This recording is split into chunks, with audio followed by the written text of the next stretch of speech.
My talk is evaluation and treatment, but I really thought it was more important to talk about just primarily evaluation and then some pearls about the ulnar side that I've learned over the years, and certainly we can open it up to questions later. I don't have anything to disclose, but I do think it's important to really start with looking at the anatomy. Number one, to realize that the TFCC does actually exist, because I feel like sometimes when I show my residents, they don't think it exists. And I know there certainly are surgeons out there who also don't think it exists and that it's just a figment of imagination. Sometimes I agree, but as you can see in the image here, it does exist. It's multifaceted and there's multiple components of it, but it is a primary dynamic stabilizer of the ulnar side of the wrist as the wrist goes into pronation and supination. And so if you remember the stability of the DRUJ, there are primary and secondary stabilizers. Primary, as I mentioned, is the TFCC, but the secondary is really a bunch of other factors. You have to think about the bony congruity, first of all. And if you look at this picture, which is a head-on view of the DRUJ, you can see that the radius of curvature of the radius is much larger than the ulna. And so even in pronation, supination, there's a lot of translation, both volarly and dorsally, at the DRUJ. And then the parts of the TFCC are what really hold it into place. And so these are some really beautiful anatomic photos that you can actually see that the TFCC does exist. It's where that top arrow is pointing. And there is the central portion of the disc, or the proper portion, and then there's the volar and dorsal radial ulnar ligaments, which you can see in the picture down below.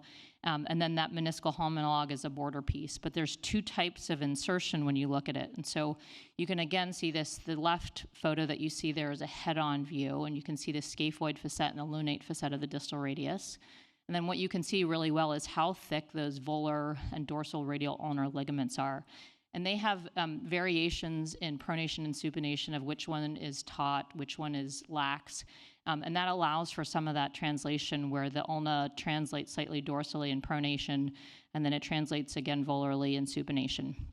And then on the right side, what you see here is the 2 points where the TFCC inserts. And so this is key in the setting of distal radius fractures, because we do know that many distal radius fractures have associated ulnar styloid fractures. And most of the time, we don't have to care about that. And the reason being is that there's that foveal insertion where the arrow is.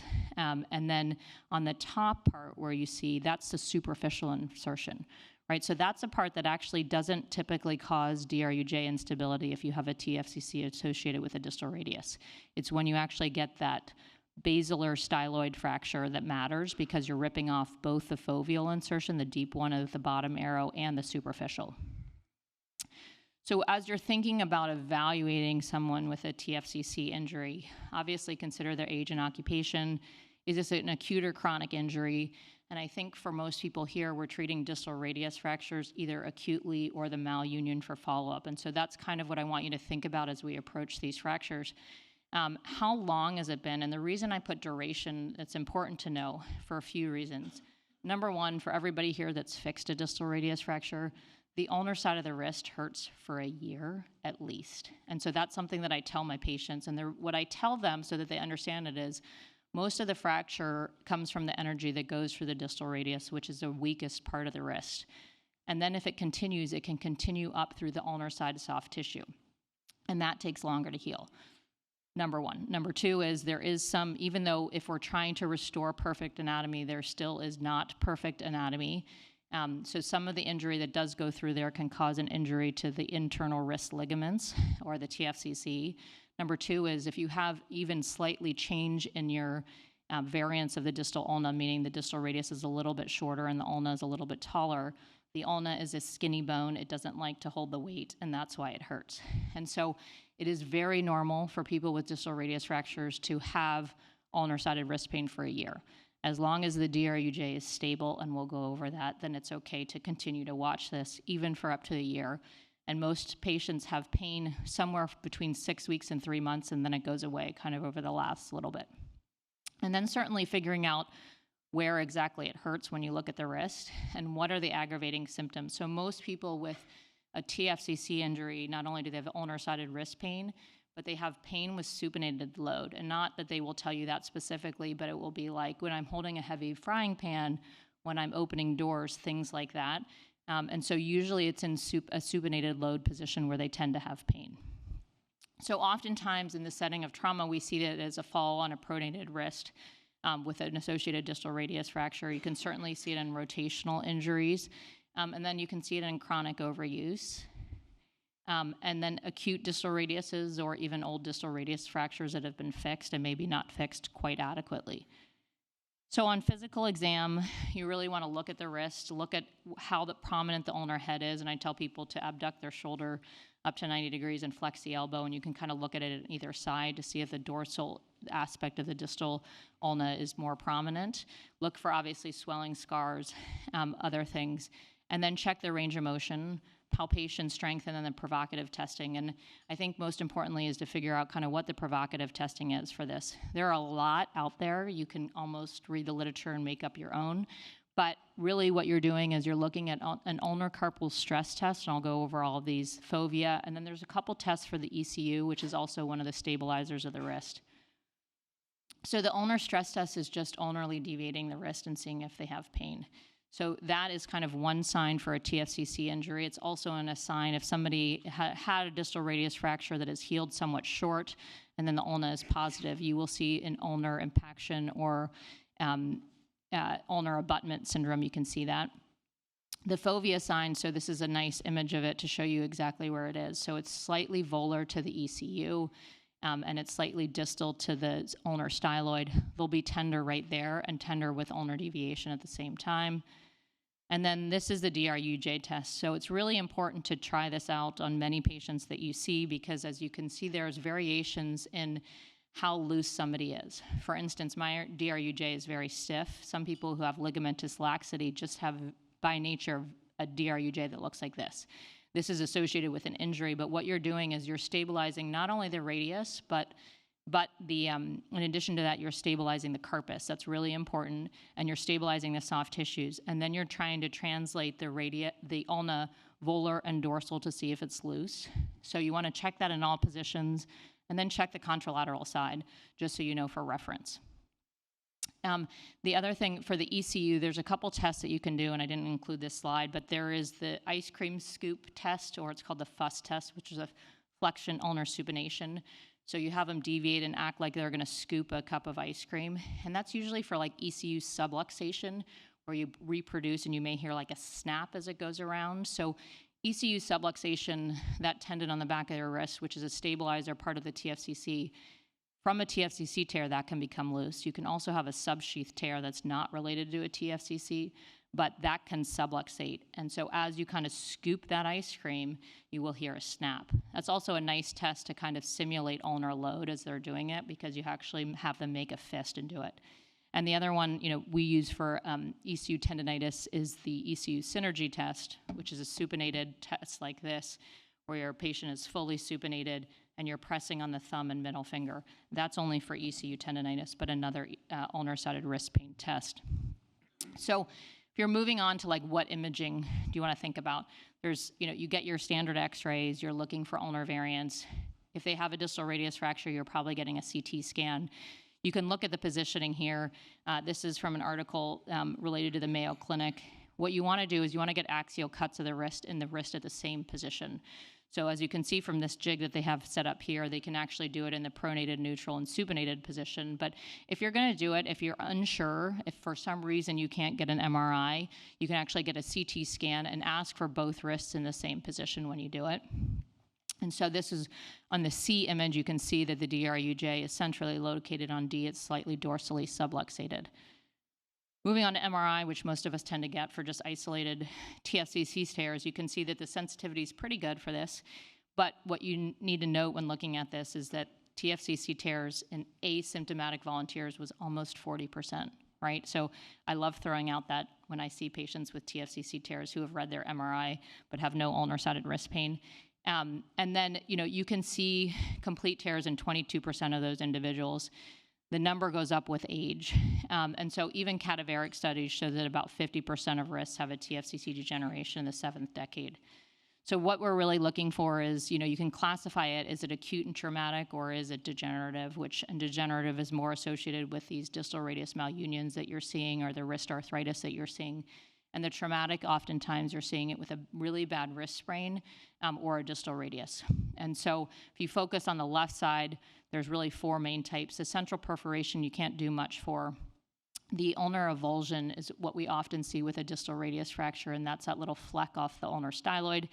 And then a more distal avulsion, and D is a radial avulsion, and we're not even going to talk about those today, but B is typically what we tend to see. And so you can see this is a palmar type 1. You can see a central tear there, and this is just varying imaging to show you where it's inserting. In the bottom, down at 1B, you can see where it's inserting onto the distal ulna where there's a fleck, and there's some change in signal there. And then palmar type 2 is when you tend to see more of those degenerative changes, and you can see in this image here, the ulna looks a little prominent. You can see some changes in the lunate, and so that's very consistent with ulnar impaction. We tend to see that a lot. That's what you'll see in somebody who you're considering doing like an ulnar shortening. In the setting of a TFCC injury, we usually just do the ulnar shortening. You don't necessarily need to address the TFCC. So when you're thinking about diagnosing this, right, what you want to make sure is that the individual has all of these things, because oftentimes they're coming to us with just an MRI that says, I'm not sure what this means. I have this TFCC tear. Or sometimes they're coming with all of these signs, like they have ulnar-sided wrist pain. They have that foveal sign. Do they have an unstable DRUJ? That's a question obviously you need to answer, because if it's unstable, that's something that you're going to have to fix. How do their x-rays look? Are they ulnar positive? Is the ulna too tall and it's butting up against, like we showed in that degenerative tear? And then consider getting your MRI. But otherwise, you don't need to get it if you have a stable, a normal-looking wrist and you have maybe some ulnar-sided wrist pain in the setting of a distal radius. You can wait as long as a DRUJ is stable. And so there are a lot of algorithms out there that you can look at. There's kind of an anatomic algorithm. There's a traumatic algorithm that you can look at. But what you really kind of want to answer is there a bony deformity that I can address? Right? Is this a muscle tendon issue? Is this like an ECU issue? Is there a cartilage defect? Is this more arthritis related? Or is this really like an isolated TFCC or a soft tissue defect? And so this is kind of a great way to think about it. And then certainly there's a lot more intricate stuff that we do. But the last thing that I really want to talk about, because I think when you're thinking about treatment for TFCCs, is what about the TFCC in a distal radius fracture, right? So just a little bit of facts here. So 68% of distal radius have some sort of ligamentous injury. And if you look at all the data, and it's really started with people looking at it, studies in like the 95, 96 area where they said about 50% of wrists that were scoped had TFCC injuries. It goes all the way up to 84% when you look at the data. So the data is quite variable. But what you glean from this is, gosh, distal radiuses have a lot of TFCC tears. So do I need to do something to all of them? Well, let me also tell you this. 2 to 37% of patients with a distal radius fracture end up having DRUJ instability after their fracture is healed. And only 2/3 of these patients had reduced range of motion and ulnar wrist pain. So only 2/3 of those 2 to 37%, depending on what number you think, actually have symptoms from the TFCC that is unstable. So there's a lot of TFCCs out there that you can just say, no big deal, you're going to be fine, let's give you time. But you also have to know that the ones that are unstable do warrant further evaluation. So most TFCC tears are asymptomatic. The other thing I wanted to remind you of is that unstable distal radius does not always mean a TFCC tear. And so I think Dr. Ding was talking a little bit about it. What else could it be? So one of the things that you should think about, 1, intraoperatively, and 2, when you see these distal radius fractures that come back to see you that have ulnar-sided wrist pain and may be unstable, really evaluate your fracture. So intraoperatively, preoperatively, we saw this. Look at the fracture pattern. Look at your reduction at the end of the case. At the end of every distal radius fracture, you should be assessing your DRUJ through a full range of motion to see it's stable. Try and remember to look at the other side before you scrub in. Sometimes you have to scrub out and look at the other side if you're worried about it. But these are predictors of DRUJ instability and predictors of foveal tears. So if you have a lot of radial transation and a loss of inclination at the same time, that is a predictor of a foveal tear, and that's a predictor of an unstable TFCC tear. So think about that when you look at fractures. Is there an extreme amount of dorsal and volar angulation? So is it about 20 degrees volarly displaced or 20 and more dorsally displaced? That can cause DRUJ instability. you have a significant amount of shortening, look for that volar or dorsal lunate facet like you see in that fracture down there, because the dorsal lunate facet can, if it's not reduced, and frequently it gets missed in a fracture management because of the way that the DRUJ articulation is. If you miss that piece and your screw goes back there and it pushes that fracture further backwards, then you're going to have DRUJ instability, because while you've, quote, caught that piece, you've pushed it further away, and then you end up with DRUJ instability. And then finally, that dorsal interosseous membrane. And so it does exist. It's like the TFCC, but not in every patient. So they've shown that the dorsal oblique bundle has this portion called the dorsal interosseous membrane has a dorsal oblique bundle. And that's in about 50% of people. You can see it thickening in this image here. And when they do have that, and it goes from the distal ulna to the distal radius, but proximal to the DRUJ and proximal to the sigmoid notch. So people that do have that, that's the part, like, if you get that out to length with a distal radius that has a lot of translation, that has that ulnar styloid fracture, you actually can make a stable distal radius without even having to address the TFCC. So make sure that when you are looking at your fracture, you think you've finished and the DRUJ is unstable, go back and really critically evaluate your fracture and say, hey, did I get all of these things? Did I get it out to length? Do I have an image of the other side? Can I look at it relative to that? And if you didn't fix it, get your length back. Make sure you're not slightly radially translated, as oftentimes you are. Get a good visualization of that lunate facet and look at that dorsal piece on an oblique view to see if you actually captured it. And so here you can see this is basically saying that if you have a TFCC tear and that dorsal oblique bundle is loose, you're going to have instability, and you need to tighten that. And when you tighten that, you can fix the TFCC issue. So this is a nice algorithm, a little bit just very simple to think about it. Is your DRUJ unstable after you fix? So fix your distal radius, check your alignment. Is it still unstable?